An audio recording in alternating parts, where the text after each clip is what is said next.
नमस्कार मित्रमैत्रिणींनो, आज आपण पाहणार अगदी सोपी रेसिपी, ती म्हणजे चपाती कशी करायची. चपाती तशी तर सगळ्यांना जमते, पण नवशिकाऊंना जमत नाही. त्यांना बरेचसे प्रश्न असतात की चपातीचं पीठ किती घ्यायचं, त्याचबरोबर ती कडक राहू नये म्हणून काय करायचं, गहू कुठले घ्यायचं, असं बरंच काही. तर सगळे टिप्स तुम्हाला मी दिले, तर तुम्ही पूर्ण शेवटपर्यंत व्हिडिओ पाहायचे. तर आणखी जास्त काही नाही बोलता रेसिपीला सुरुवात करायची. सगळ्यात अगोदर काय करायचं, परात घ्या किंवा एखादा वाटका घ्या. पीठ घेताना कसं घ्यायचं, तुमच्या घरात जितके अगदी माणसं असतील तितकेच घ्यायचं पीठ. जास्त एक्स्ट्रा अगदी पीठ मळून वगैरे ठेवायचं नाही, मग ते काळसर होतं. मुठीमध्ये जरा हलक्या हाताने घ्यायचं आणि याच पद्धतीने घालायचं. पूर्ण मूठ बंद करून नाही, अशा पद्धतीने घ्यायचं. मी 5 वेळा घेतले. त्यानंतर दुसरं की पाणी घालायचं. पाणी घातल्यानंतर पूर्ण पीठ त्या पाण्यामध्ये अगोदर चोळून घ्या. अगोदरच पाणी सगळं घालू नका, अगोदर पीठ अशा पद्धतीने चांगलं चोळून घ्यायचं. पीठ चोळून झालं की त्यानंतर पुन्हा पाणी घाला आणि व्यवस्थितरित्या पीठाला जवळ करत करत पीठ अगदी आपण मळून घ्यायचं.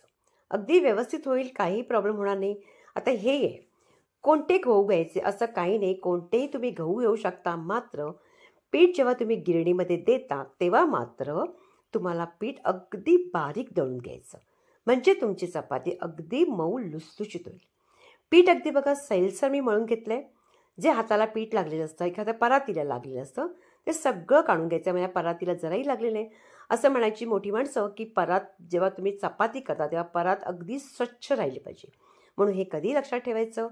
चांगलं अगदी व्यवस्थित मळून घेतलं आहे. आता काय करायचं, सैलसर मळल्यानंतर हलकंसं तेल लावा आणि त्याला पूर्ण एकदा मळायचं आणि नंतर याला तसंच आपण अर्धा तास त्याला 20 मिनिटासाठी तरी आपण ठेवून द्यायचं. त्यामुळे चांगलं पीठ आपलं फुगतं. आता बघा, मी इथे ना 20 मिनिटासाठी ठेवलं होतं. पीठ ना तुम्हाला आपणच कळेल की अगदी चांगलं फुगलं जातं आणि त्यामुळे नरमही पीठ होतं. सगळ्यात महत्त्वाची टिप्स म्हणजे आपली चपाती बनते कशी चांगली नरम, तर त्याच्यासाठी तुम्हाला फक्त एवढीच मेहनत करायची, मूठ बंद करायची आणि अशा पद्धतीने मूठ दाबत दाबत ना पीठ मळायचं. जितके तुम्ही तिला मळाल ना तितकी चपाती इतकी नरम बनेल आणि चांगली फुलते सुद्धा. छान असं अगदी बघा पीठ छान मळलं गेलेलं आहे. आणि कधी चपातीचं तेवढंच पीठ करायचं आणि आपण चपात्या करायच्या, त्याच्यामुळे पीठ अगदी चांगलंही राहतं, काळसरही होत नाही आणि चपाती अगदी मस्त बनते. तर आता पीठ आपलं चांगलं मळलं गेलं आहे. एखादा अशा पद्धतीने गोळ करायचं आणि त्याचे आपण गोळे करून घ्यायचे. जितके तुम्हाला हवं असतील. तुम्ही जर लहान करत असाल तर कमी प्रमाणात घ्या, मोठे करत असाल तर तुम्ही जेमतेम तुमचा ज्या पद्धतीने 5 मी घेतले पूर्ण झाले. आता आपण चपाती कधी लाटताना एखादा किचन प्लॅटफॉर्मवरती सगळं पीठ उडतं, ते खराब होऊ नये म्हणून कपडा किंवा एखादा पेपर ठेवायचा, मग पोळपाट ठेवायचं.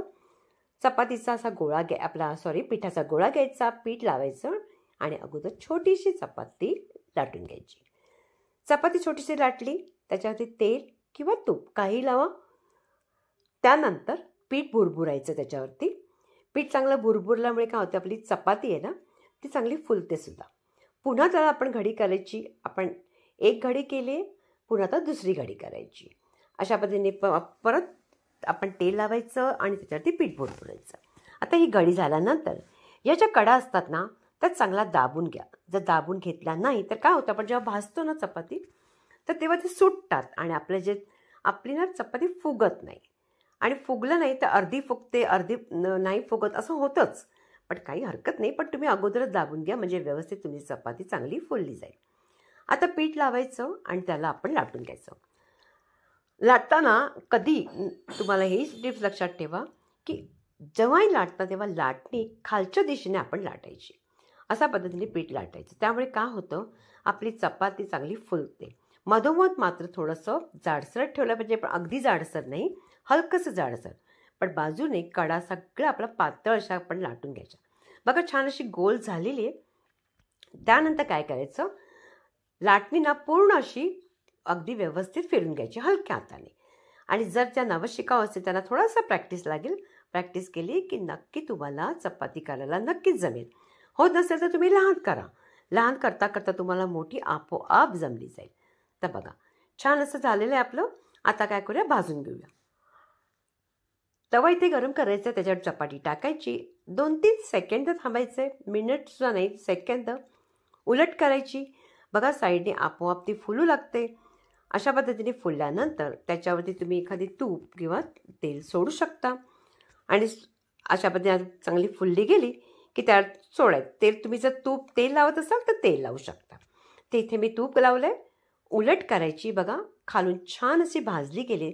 मात्र चपाती कच्ची आपण करायची नाही, कच्ची ठेवता कामा नये, म्हणून ती फुलली पाहिजे. तर त्या बाजूनी बघा तरी आपली घडी दाबली तरी सुद्धा जराशी आपली फूक गेली होती बाहेर, फुंकर निघते, त्यामुळे आपली चपाती लगेच दाबली जाते.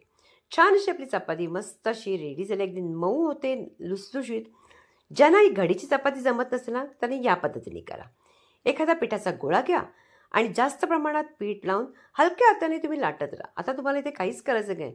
जसं तुम्ही हलक्या हाताने लाटाल ना, आपोआप जे नवशिकाऊ असतील त्यांनासुद्धा या पद्धतीची अगदी व्यवस्थित जमतील आणि गोलसुद्धा होईल, कारण काही ते आपण घडी केलेली नाही. आणि इथे आपल्याला तेल तूप काही पीठ काहीच करायचं नाही. मी घरी माझ्या याच पद्धतीने करते. आता अशा पद्धतीने झालं, तवा गरम करायचा. तवा गरम केल्यानंतर त्याच्यावरती आपण ही आपली चपाती टाकायची. 2-3 सेकंद थांबायचं. थांबल्यानंतर त्याला हाताने किंवा उलटाने उलट करायचं. उलट केल्यानंतर बघा छान अशी आपली भाजली गेली. आता काय करायचं, एखादा कपडा घ्यायचा आणि साईडच्या कडा असताना हलक्या हाताने दाबायच्या. जसजसं तुम्ही दाबत जाल तसं तुमची चपाती चांगली फुलून येते, व्यवस्थित फुलते. आणि जर बाजूला वाटत असेल की फुलत नाही तर उलट करायची. पुन्हा एकदा एका बाजूने अशा पद्धतीने दाबून घ्यायची आणि नंतर आता इथे थोडीशी भाजली गेली पण पूर्णपूर भाजली गेली नाही, म्हणून पुन्हा उलट केलेली आहे. आणि या ठिकाणी बघा छान अशी भाजली गेली. बघा आपली चपाती मस्त फुलली जाते. याच पद्धतीने जेव्हा दाबाल ना तेव्हा चपाती आपली चांगली फुलते. अशा पद्धतीने सुद्धा तुम्ही चपाती केली तरी तुम्हाला सोपं जाणार आहे. थोडंसं तूप लावायचं आणि त्याची घडी घालायची. आता ही चपातीसुद्धा आपली छान अशी रेडी झाली. आता चपाती मात्र काढल्यानंतर अगोदर तुम्ही जाळीसारखी असेल त्याच्यावर काढायची आणि एखाद्या चपातीच्या डब्यात कपडा ठेवायचा आणि त्याच्यावर त्या चपात्या ठेवायच्या. त्यामुळे म्हणजे पाणी सुटत नाही, आता त्या ओलसर होतात. बघा हिची घडी बघा छान अशी आलेली आहे. अशा पद्धतीने चपात्या करायला ना काही नाही वेळ लागत, मस्त बनतात, व्यवस्थित बनतात. प्रत्येक तुम्हाला टिप्स मी सांगितलेली आहे तर नक्की फॉलो करायची. आणि दुसरीसुद्धा चपाती तुम्ही जरी केली तरी ती सकाळची चपाती दुसऱ्या दिवसपर्यंत अगदी नरम राहते. फक्त बारीक पीठ दळून आणायचं.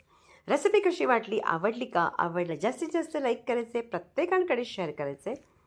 शॉर्ट व्हिडिओ पाहायला विसरायचं नाही आहे आणि पुन्हा भेटायचे आपण एका छानशा रेसिपी बरोबर.